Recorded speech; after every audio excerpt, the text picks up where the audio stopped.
Neil Armstrong वो पहले इंसान थे जिन्होंने चांद पर कदम रखा। ये बात तो पूरी दुनिया जानती है, लेकिन क्या आपको पता है चांद पर एक वैज्ञानिक की कब्र भी मौजूद है? चौंक गए ना? लेकिन ये बात पूरी तरह से सच है। अब ये कब्र किस जगह पर है और क्या हमारा प्रज्ञान रोवर इस कब्र तक जाएगा? जानने के लिए वीडियो को अंत तक जरूर देखें। दोस्तों, 21 जुलाई 1969 ये वो ऐतिहासिक दिन था जब नील आर्मस्ट्रॉन्ग चांद की सतह पर कदम रखने वाले दुनिया के पहले इंसान बने। इस घटना को हुए 54 साल बीत चुके हैं और इस दौरान दुनिया भर की स्पेस एजेंसियां ना जाने कितने मून मिशन लॉन्च कर चुकी हैं। इसी सिलसिले को आगे बढ़ाते हुए अभी हाल ही में हमारा चंद्रयान 3 मिशन भी लॉन्च हुआ है। इन सभी मिशन के दौरान वैज्ञानिक सैंपल के रूप में चांद की मिट्टी से लेकर वहां के पत्थरों तक सैकड़ों किलो मलबा पृथ्वी पर ला चुके हैं। लेकिन वो कहते हैं ना कि कुछ पाने के लिए कुछ खोना भी पड़ता है। इस केस में वैसा ही हुआ है। दरअसल चांद के सैंपल्स कलेक्ट करके लाने में वैज्ञानिकों को पृथ्वी से ले जाई गई कई चीजें वहीं पर छोड़नी पड़ जाती हैं, जिनमें से कुछ चीजें वैज्ञानिकों को मजबूरी में वहां छोड़नी पड़ती हैं और कुछ जानबूझकर भी वहां छोड़ी जाती हैं। और अब ये सारी चीजें करोड़ों सालों तक चांद पर ऐसी ही वीरान पड़ी रहने वाली हैं। तो आखिर क्या है ये चीजें जो इंसान चांद पर छोड़कर आए हैं? चांद पर बनी यह कब्र किस वैज्ञानिक की है और क्या हमारा प्रज्ञान रोवर इस कब्र को ढूंढ निकालेगा? आइए ये सब कुछ डिटेल में जानते हैं। दोस्तों, जुलाई 1969 से लेकर दिसंबर 1972 तक नासा के कुल 6 अपोलो मिशन लॉन्च किए गए और इस दौरान 12 एस्ट्रोनॉट्स वैज्ञानिकों ने चांद की सरजमी पर कदम रखा। अब इसमें नील आर्मस्ट्रॉन्ग का नाम तो हम सभी जानते हैं, लेकिन बाकी के 11 एस्ट्रोनॉट्स कौन थे उनका कभी जिक्र नहीं होता। इसलिए आज हम आपको उन सभी एस्ट्रोनॉट्स का नाम बताते हैं। एडविन बर्ज, Aldrin, Charles Pete Conrad, Alan Bean, Alan Shepard, Edgar Mitchell, David Scott, James Irwin, John Young, Charles Duke, Eugene Cernan और हैरिसन स्मिथ। ये वो एस्ट्रोनॉट्स हैं जो नासा पर अलग अलग मिशन में गए। ये 12 एस्ट्रोनॉट्स अलग अलग अपोलो मिशन के हिस्सा रह चुके हैं और हर एक मिशन में ये चांद की सरजमी पर अपनी पहचान के रूप में कुछ ना कुछ छोड़ आए हैं। उदाहरण के लिए आखिरी 3 अपोलो मिशन यानी अपोलो 15, 16 और 17 में एस्ट्रोनॉट अपने लूनर रोलिंग व्हीकल्स यानी कि LRV को चांद पर छोड़कर आए थे।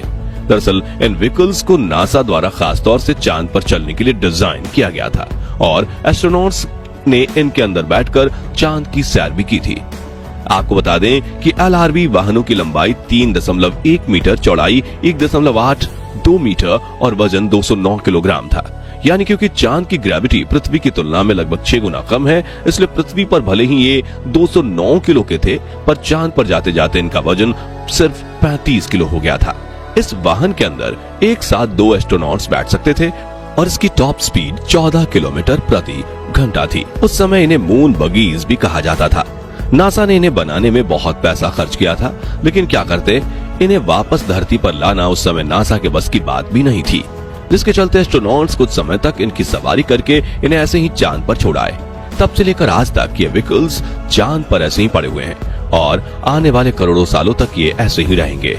इसका कारण ये है कि चांद पर वायुमंडल ना के बराबर है, यानी ना तो वहाँ हवा चलती है, ना ही बारिश होती है और ना ही तूफान। इसलिए वहाँ की धरती पर एक बार जो चीज छूट गई वो करोड़ों सालों तक ऐसी ही रहेगी। यहाँ तक कि नील आर्मस्ट्रॉन्ग के जूते के निशान भी चांद की मिट्टी पर आज तक वैसा ही बना हुआ है, मानो कोई अभी एक पहले ही वहां से गुजर कर गया हो। इसके अलावा सभी 6 अपोलो मिशन जो चांद पर सफलतापूर्वक लैंड हुए, उनके लैंडर मॉड्यूल को भी चांद पर ही छोड़कर वापस आना पड़ा और ये लूनर मॉड्यूल आज भी अपनी जगह पर ऐसे ही खड़े हैं जैसे एस्ट्रोनॉट्स अभी कुछ घंटे पहले ही इन्हें छोड़कर यहाँ गए हों।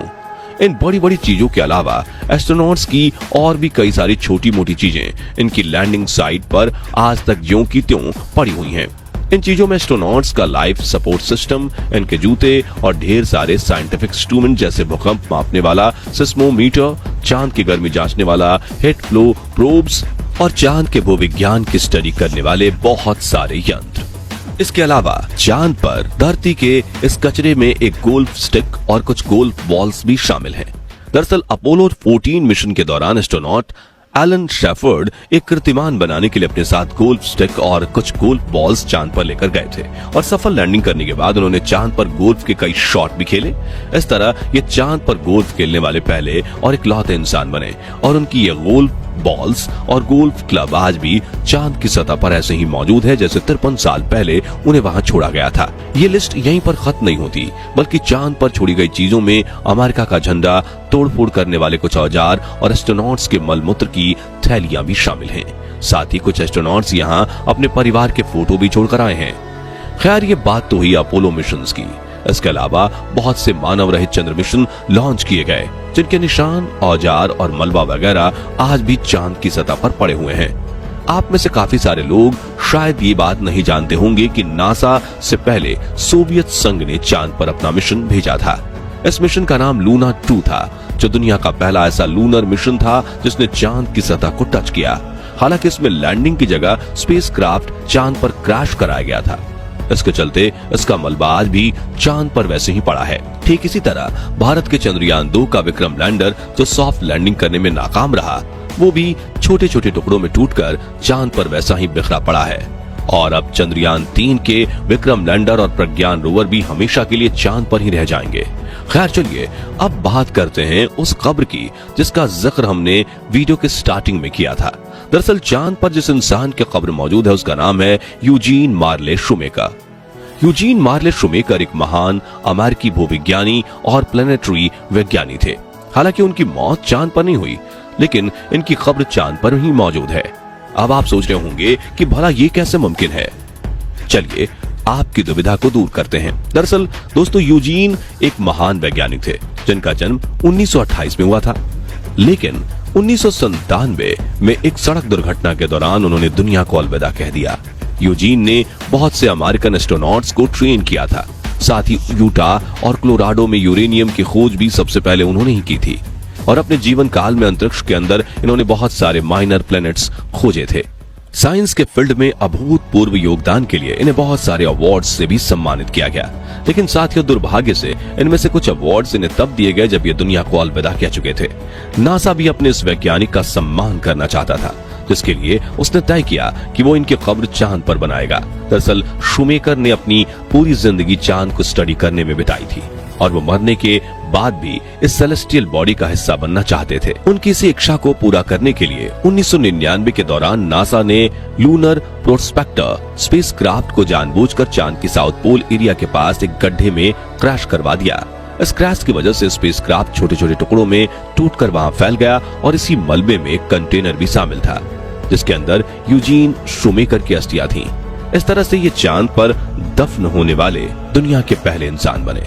अब जैसा कि हमने बताया, नासा ने इनकी अस्थियों को चांद के साउथ पोल यानी दक्षिणी ध्रुव के करीब एक क्रैटर में फेंका था और क्योंकि चंद्रयान 3 के विक्रम लैंडर ने भी चांद के दक्षिणी ध्रुव में ही लैंड किया है, ऐसे में बहुत से लोगों को ये उम्मीद है कि प्रज्ञान रोवर यूजीन शूमेकर की इन अस्थियों को खोज निकालेगा। लेकिन असल में ऐसा कुछ नहीं होने वाला, क्योंकि इसरो ने अपने प्रज्ञान रोवर को चांद की सतह पर दूसरी जरूरी खोज के लिए भेजा है, न कि यूजीन शूमेकर की अस्थियां ढूंढने को।